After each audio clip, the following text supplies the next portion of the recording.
សួស្តីប្រិយមិត្តទាំងអស់គ្នាស្វាគមន៍សាជាថ្មីមកកាន់ Channel របស់ Admin អញ្ចឹងហើយយើងមកបន្តសាច់រឿងរបស់យើងទាំងអស់គ្នាបើក្បាលនៃភាគនេះមីស៊ូក៏បានមកដល់វិមានរបស់ Fuller ប៉ុន្តែវិមាននឹងគឺវានៅលើកង់ហើយរំពាត់ទៅដោយទឹកអញ្ចឹងមីស៊ូក៏ត្រូវដើរតាមផែនទីដែលម្ដាមកាឈីឲ្យដែលផ្លូវទៅវិមានរបស់ Fuller គឺមាន100ជំហានហើយវាក៏បានកប់នៅក្រោមព្រិលទឹកកងហើយនៅពេលដែលមីស៊ូបានចូលទៅដល់ក្នុងផ្លូវក្រោមទឹកនឹងហើយមីស៊ូក៏បានឃើញថានៅក្នុងផ្លូវនឹងគឺមានសត្វតែសាកសពដែលត្រូវបានស្លាប់មិនដឹងពីពេលណានោះទេគឺនៅសល់ត្រឹមតែក្រុងឆ្អឹងប៉ុណ្ណឹងក្នុងពេលជាមួយគ្នាមីស៊ូក៏បានប្រទះឃើញមានទ្វារធំមួយដែលជាទ្វារឡើងទៅវិមានរបស់ Fuller ដូច្នោះហើយមីស៊ូក៏បានយកសម្ភារៈរបស់នាងដើម្បីបើកទ្វារនោះប៉ុន្តែស្រាប់តែភ្លាមៗកន្លួយក៏បានធ្លាក់ចូលមកហើយទឹកទាំងអស់ក៏បានបុកឡើងបោកមីស៊ូមួយទំហឹងស្ទើរតែសន្លប់នៅក្នុងទឹកទៅហើយតែមីស៊ូនៅតែមិនចុះចាញ់ត្រឹមនឹងនោះទេនាងក៏បានហាយទៅកាន់ទ្វារនោះម្ដងទៀតហើយព្យាយាមបើកកន្លឹះទ្វារដើម្បីចាចេញរហូតដល់នាងអាចបើកបានហើយក៏បានហាយឡើងទៅដល់លើនឹងចូលមកដល់ជាន់មួយនឹងឃើញទាហានរបស់ Fuller កំពុងតែដើរយាមល្បាតនៅក្នុងនោះដែរដែលធ្វើឲ្យមីស៊ូក៏បានដើរធ្នម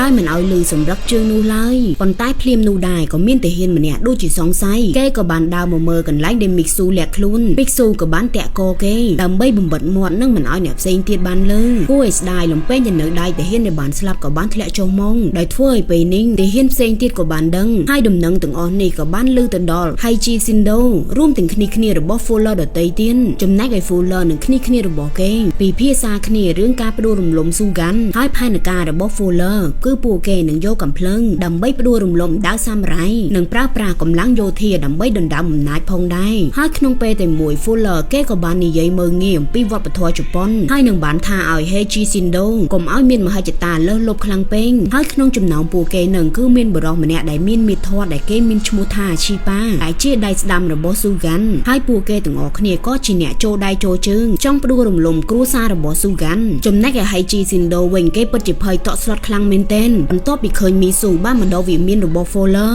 ស្របពេលដែលមីស៊ូកំពុងតែបន្តដំណើរដើម្បីឡើងទៅជាន់របស់ Fuller ប៉ុន្តែតាមផ្លូវទាំងអស់នេះគឺសិតតែមានកន្លឹះយន្តដែលធ្វើឲ្យមីស៊ូពិបាកខ្លាំងមែនទែនតែមីស៊ូក៏បានព្យាយាមរត់គេចពីដែកយ៉ាងច្រើនដែលកំពុងចេញពីជញ្ជាំងតែយ៉ាងណាក្តីនៅចុងក្រោយមីស៊ូក៏បានចេញរួញតែជើងរបស់នាងក៏ត្រូវជុំជាមួយនឹងដែកតែមីស៊ូនៅតែមិនចូលចាញ់ក៏បានបន្តមកមុខទៀតរហូតមកដល់ផ្លូវមួយដែលខាងក្រោមគឺសិតតែដែកស្រួយបើសិនជាហ៊ានលោតខុសតែបន្តិចមីស៊ូនឹងចុងដែកទាំងអស់នោះស្លាប់ជាមិនខានតែមីស៊ូនៅតែអាចលោតផុតប៉ុន្តែចង្រៃអ្វីវាមិនមែនមានតែមួយនោះទេនៅពីមុខទៀតក៏មានដែរហើយលើកនេះគឺលោតមិនផុតឡើយគឺវាមានទំហំធំជាងមុនដូច្នោះហើយមីស៊ូក៏បានប្រើដាវរបស់នាងចាក់ចូលទៅក្នុងជញ្ជាំងដើម្បីទប់លំនឹងស្របពេលដែលទាហានរបស់ Fuller យ៉ាងច្រើនក៏បានមកដល់ទីនេះដែលខាងក្រោយក៏គ្រោះថ្នាក់ហើយខាងមុខក៏កាន់តែគ្រោះថ្នាក់ទៀតទោះបីជាអត់ដាវក្នុងដៃក៏មីស៊ូអាចប្រយុទ្ធបានដែរដែលពេលនេះទាហានរបស់ Fuller ម្នាក់គឺមិនមែនជាដៃគូរបស់មីស៊ូនោះឡើយដែលអ្នកខ្លះទៀតក៏ត្រូវចុងដៃស្លាំហើយអ្នកខ្លះទៀតក៏ត្រូវបានកាត់ជាពីរបីកង់រហូតដល់ងាប់ខ្ទេចគ្មានសល់ហើយនៅសល់ត្រឹមតែទាហានចុងក្រោយនោះទេដែលមិនហ៊ានប្រយុទ្ធជាមួយមីស៊ូដូច្នោះហើយគេមានតែយកដាវឲ្យមីស៊ូវិញជាធ្នូនឹងការដោះដូរមិនសម្លាប់ជីវិតរបស់គេក្រោយពីការប្រយុទ្ធតង់នេះចប់ទៅមីស៊ូក៏បានឡើងទៅដល់ជាន់មួយទៀតប៉ុន្តែមិនមែនជាជាន់ប្រយុទ្ធនោះទេ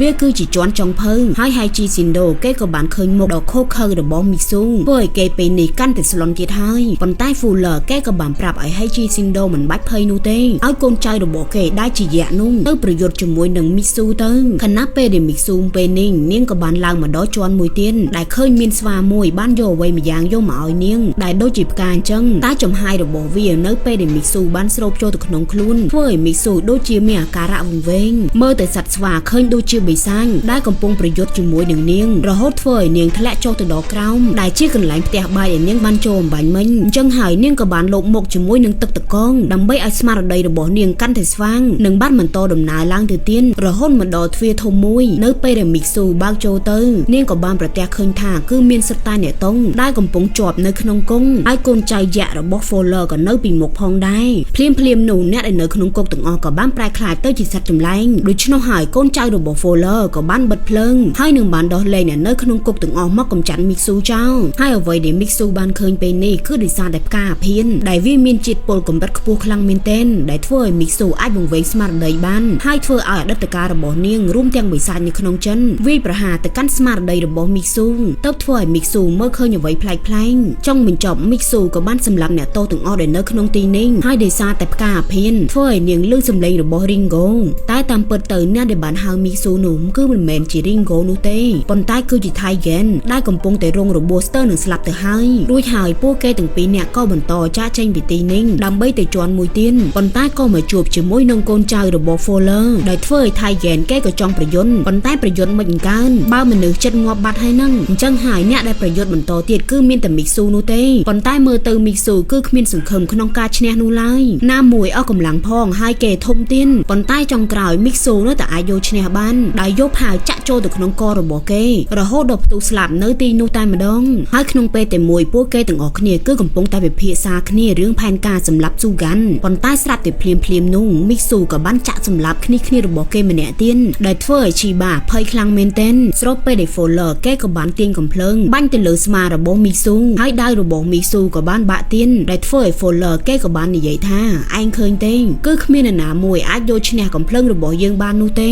ส้มใบแต่ดาวซามูไรคือขมิ้นบ้านประหยัดเลยให้เมื่อถึงโฟลเลอร์แกมินกำลังคลังเมนเทนส้มใบแต่มิกซูก็มันอาจเฟอร์ไว้แกบ้านนูได้ให้เป็นหนูฟูลเลอร์แกกับบ้านเคยสนามสะระบบมิกซูได้เวียมินสนามจอดมวยเนื้อสัญญาไฟได้เวียมินในท่านี่ขเนี่ยระบบโฟลเลอร์แต่งบูนเนียงคือมีมันเนี่ยบ้านสลับบัตเตอร์ให้ได้เฟยฟูลเลอร์แกคังมิกซูคลังเมนเทนก็บ้านดาวแต่ลมหมกระบบมิกซูอย่างจรันได้ได้เฟยมิกซูก็มันอาจโตได้บ้านนูไลให้เพลียมหนูไทยแกนแกกับบ้านเงือบเคินโดยชโนหายแกกับบ้านปลากำลังระบบแกได้เนื้อซ้อนโยดได้กัดแต่เหลือโฟลเลอร์ไอ้กับตระบ้านโฟลเลอร์ดับไว้ได้หลังตีนให้ได้สามเมื่อเติมเหมือนออจันโฟลเลอร์แกกับบ้านไวไทน์แต่เหลือไทยแกนได้เฟยไปหนูมิกซูแกกับบ้านเกิดขนมจันถ้าแกก็เหมือนไอ้สองสักบ้านในไปในนูเต้แกกับบ้านสำหรับจันจับไทยแกนโลดโจไปเลยวิมีนิ่งรอโฮทและโจตึกน้องตึกกงตู้ใบจิมิสูจ้องไฮเตอร์หังเลยอย่างนาก็ได้ก่อนนิ่งขมิ้นกำลังให้บรรโตเตียดได้รอโฮทถ้วยเหนียงสนล็อบโจตึกน้องตึกตายมาดองปนใต้สลับแต่เพลียมหนูกับบ้านลือกันดังจึงโรบอริงโก